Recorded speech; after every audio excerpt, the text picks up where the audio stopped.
Изградбата на експресниот пат Прилеп-Градско, кој требаше да значи побрзо и безбедно поврзување на Прилеп, одново стагнира.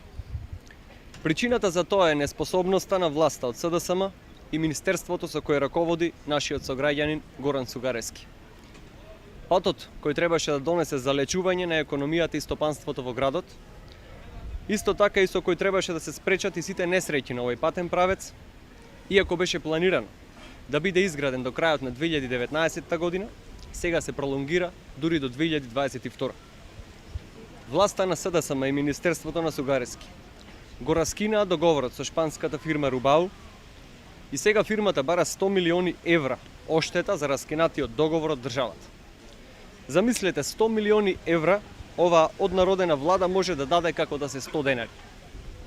100 милиони евра оштета од буџетот на Република Македонија може да не чини нивната неспособност и нестручност да се справат со вакви за нив огромни проекти. Ваквата нивна неразумност ги остава на милост и немилост жителите од сите општини во Пелагонија, регион кој понатаму останува слеп од црево, како и секогаш кога се СДСМ на власт, се запоставува и се уништува.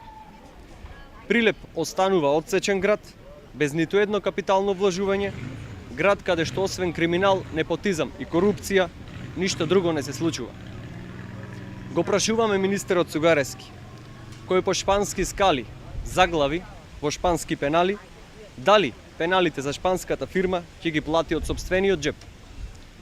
Постојат ли нови лични бизнис релации и интереси за избор на нова фирма која ќе ја гради првата делница од патот?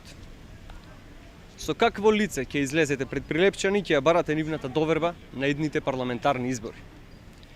Вие и вашата власт ќе бидете виновни за целиот пропаст кој му се случува на градот и кој од ден на ден пропаѓа се подлабоко. Вие ќе бидете виновни за екзодусот на младите луѓе кои секојдневно се иселуваат од своите домови и се разделуваат од своите најблиски. Доаѓа времето кога ќе треба да се даде одговор за се што направивте, односно не направивте. Ви благодарам.